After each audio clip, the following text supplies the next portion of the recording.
Today we're going to be going over the SQL Server database that we'll be setting up to capture form data from our web page. If you have not watched the video before this, I'll put a link down in the description below so you can go watch that video and that video covers how to install the web server role on Server 2016 and how to download Microsoft SQL Server Express and create the firewall rules necessary to allow communication and all of that great stuff. So if you haven't watched that yet, go ahead and make sure that you do that before we're continuing on with this video. In this video, we will be going over the SQL Server Setup and creating the database for our web page. So we're going to open the Start menu here, and as you can see, we have our newly installed SQL Server 2019 and the SQL Server tools. So we're going to open both and see what's in there. We will get into the SQL Server 2019 Configuration Manager a little bit because by default this service does not allow TCP/IP connection. The more robust versions do, but for SQL Server Express we need to explicitly enable the TCP/IP function. Down here you see the other service that we installed, the other software, which is the SQL Server Management Studio. So that's the first thing that we're going to get into. So we're going to double click and open that. And we're going to create our first database. Alright, so for this we will be utilizing the SQL Server Designer to help us create that. And you can also, if you're comfortable with SQL Server Query Language, you can utilize that to create your database, create your tables, create your primary keys, and set them up to auto increment. All of that stuff that you need to do can be done both on the GUI side and then your query language side. So we'll kind of get into a little bit of both. That way you can become comfortable with whichever way you want. The first thing you see, it has opened up the Management Studio and wants us to connect to our database. And we're going to go ahead and stick with the defaults here. However, you can change this for your security requirements. It's utilizing our host name here, device DB, so our computer name, and a SQL Express instance for the overall server name. We'll need to know that later to connect to it. And it's utilizing Windows authentication. So there's a few different ways that you can authenticate into this so that you can make changes to the database or read the database or whatever the administrator or you as the administrator decide that should be allowed for that particular user for that database. So we'll be utilizing Windows authentication. You can utilize the SQL Server authentication, or if you're implementing this into an Azure cloud database, then you can utilize Azure Active Directory as well. Universal with multi-factor authentication, password, or integrated authentication. For ours, we're just going to be sticking with Windows authentication. So again, click connect, and it's going to connect us to our very first database. So as you can see here, our device instance name, device database, SQL Server Express instance, and it has these trees that we can get into in order to create a database, create our table, manipulate our keys, and all of that. So first thing we want to do is we'll go ahead and expand database, and you'll see some default databases here that are set up. Your master database, model, temp database, MS database. What we want to do is through the GUI interface is create a new database. So it'll open up a wizard here for us, and we can go ahead and give this database a name. So we'll create a web. We're going to go ahead and name it web since we're implementing this for our web hosting service. And it creates the database files, the web, and then your logs. Gives it all of these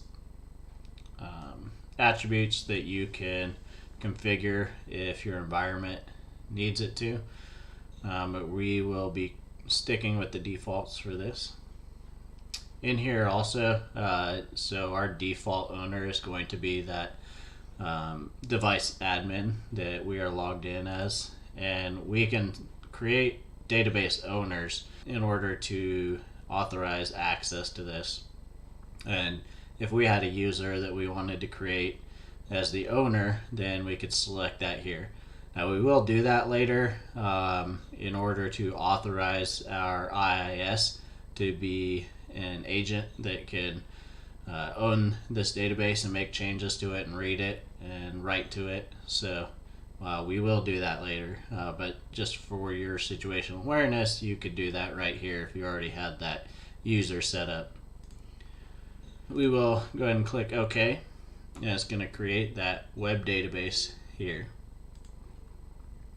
And we're going to expand that, and if we expand tables here, we're going to see that we don't have any tables already set up.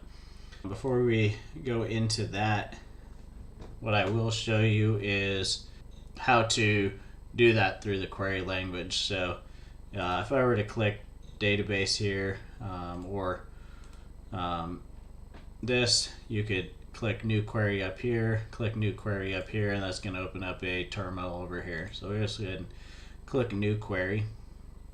That's going to open up your window here, your ISE, and you could use the query language. So create database web, and that would do the exact same thing. So just to show that, let's go ahead and delete this.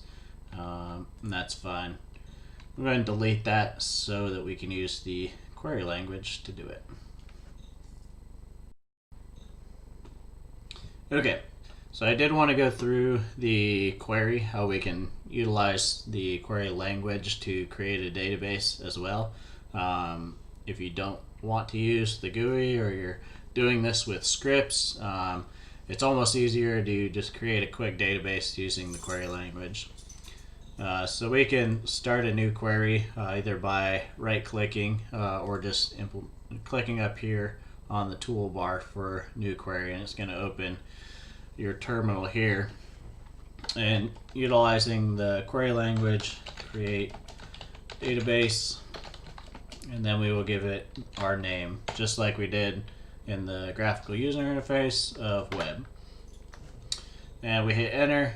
And then to execute that, we will go ahead and select that line. And you can either select F5 to execute it, or you can come up here and click the button on the toolbar to execute.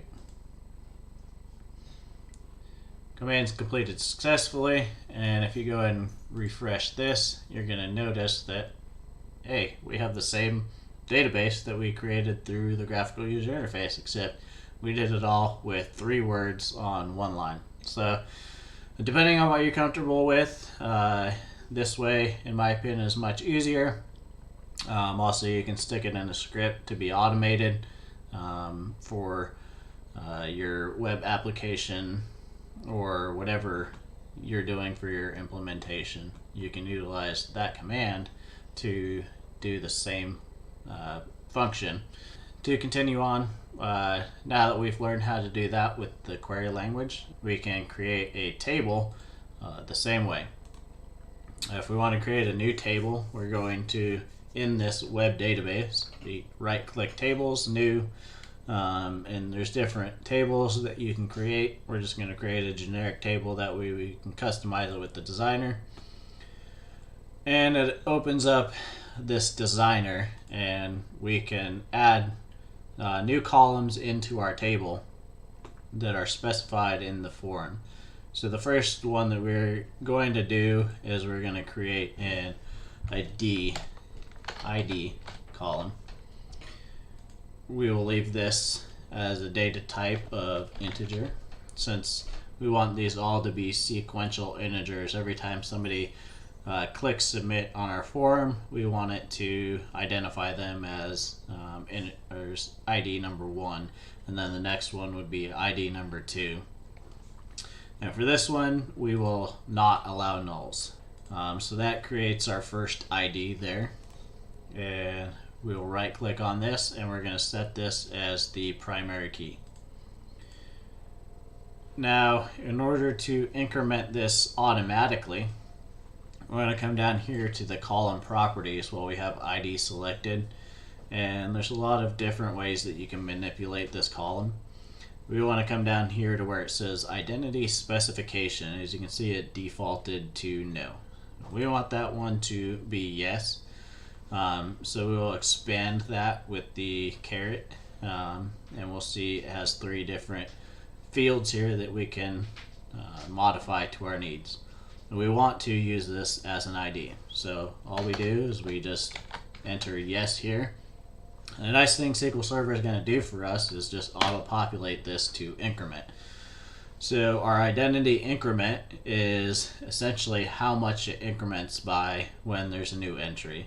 And we want it to increment by 1. If for whatever reason you wanted to increment by another number, such as 10 or whatever, for whatever reason you want to do this, say it's integrated with another database that utilizes a naming convention, then you could modify that here.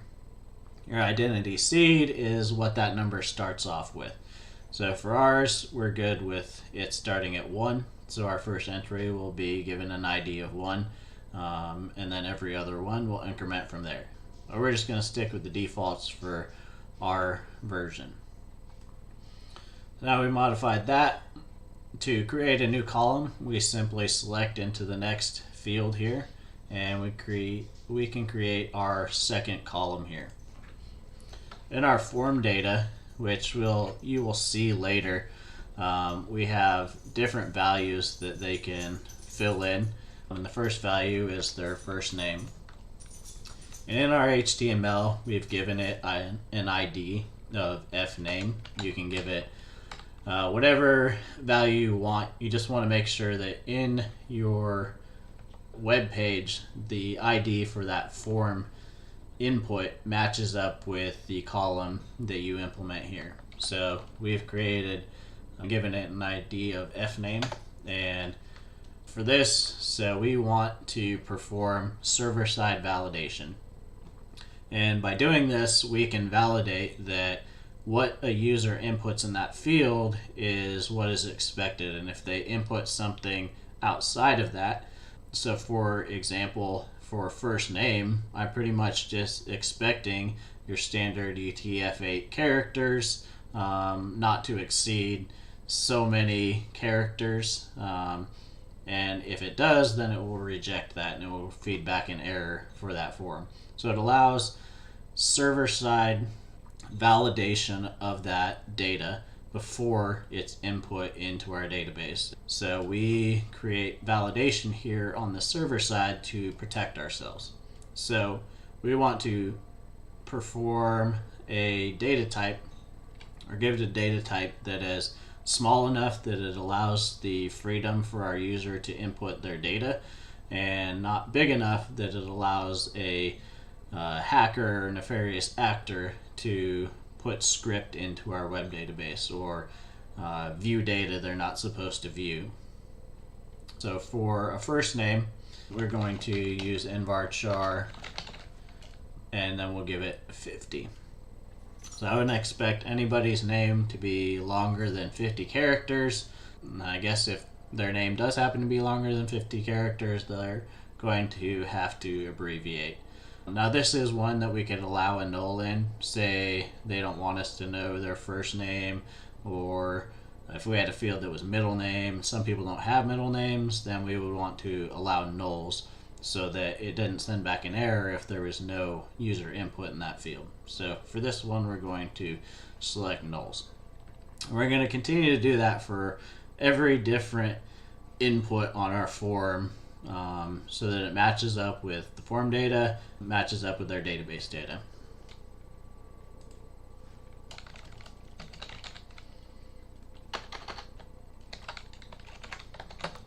For the email, since the standard max email length is 255 characters, that's the max that we will allow for this.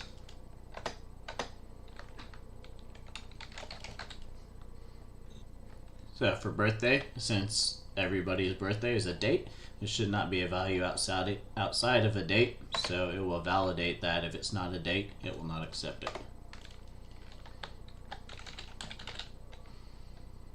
In our form data, we have different certifications that users can input. None of those are longer than 10 characters. And in the HTML, we give it a value that matches when they select that. So these are boxes that users can click that give it a value of, say, Network Plus or CCNA or something like that. None of our values are more than 10 characters, so we should not expect anything exceeding that on the server side.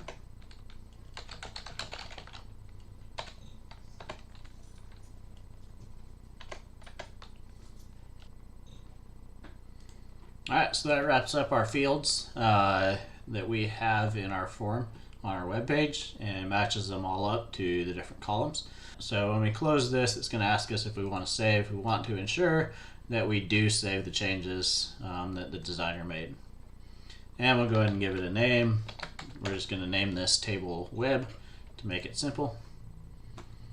And hit refresh. And now you can see we have created in our web database a table, and it's going to append, or I guess prepend DBO onto that table name. So that covers the designer.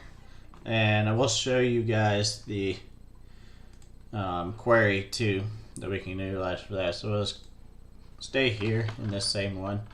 Now one thing that you do want to make sure, up here you'll see that it's automatically defaulted to this master database, which is one of your system databases. So things that we query in here are going to go into that selected database that we're on. So if you are doing this in some kind of script or form data or PHP or something like that, we want to make sure that we utilize the correct query language to select that database. So as you can see, we're up there on master, and using the auto sense, it tells you, or it kind of gives you hints on values that you can use here, and we're wanting to use the web database. So we can tab into that and it will auto complete it. And if we want to run that, we hit F5 or execute, and now you see that the database that we're working in is web instead of master database. So we want to make sure, oops, I accidentally deleted that. We want to make sure that we're in the right database when we make our changes. To create a table, pretty simple language, just like creating a database, except now we are creating a table. And here after that, you're going to give it a name, and we have named it web. Inside of that, we're going to create our column values here, and I'll just go ahead and talk through the one, and then you can use that information to create your own table values, data type values, and allow null or not. So for example, our first column is going to be ID. So we give it our name of ID inside the square brackets.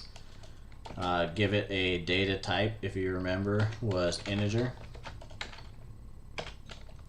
And then we can tell it for this one that we want it to be the primary key, and it is an identity, and the seed and the increment values were both 1, and then we do not want the null values, so not null,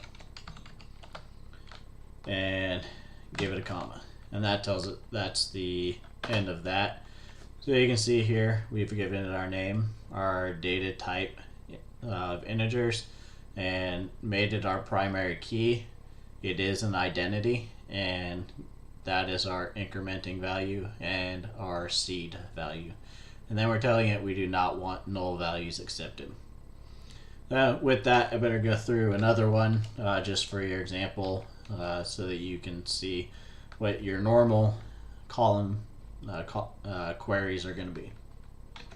So for our first one is fname, and we gave that a data type value and varchar 50, and told it that null values are accepted. I'm missing my closing bracket here. And that's one of the nice things about the IntelliSense is it's kind of telling you as you go along if you're messing up, so you can go back and fix those typos before it becomes a mistake. And then to create more, you would simply type in the values that you want for all of your different inputs.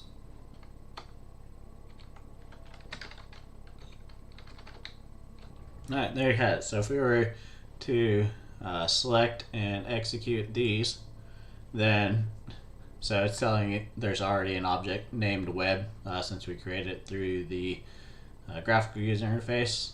If this was not, then I would just assign it. So let's just name it something else, that way you can see it in action.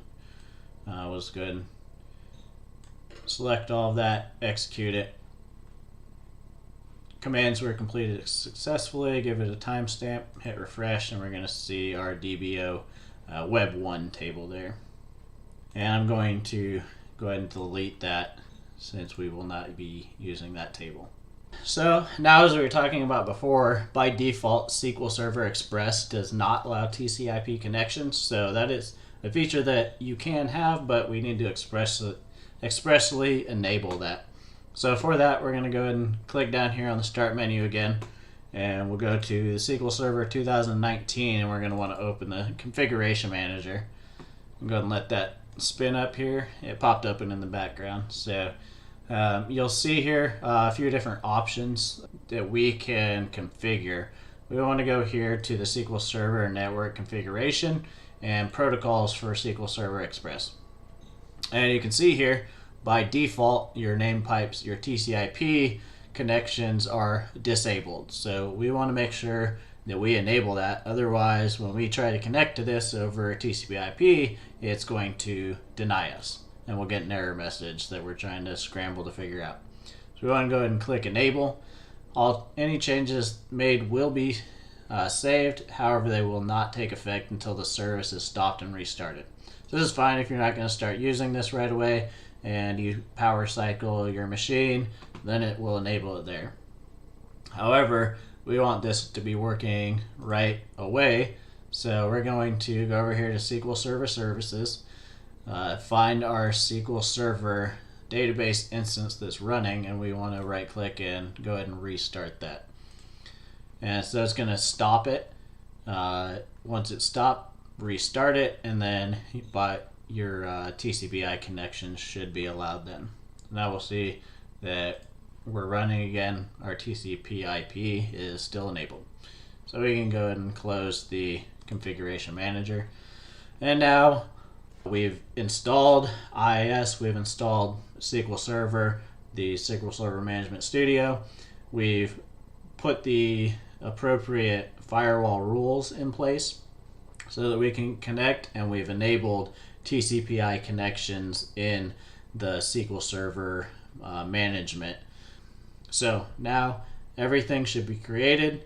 All of the appropriate ports and protocols are enabled, so we should be able to access this database and make changes to it using our web server.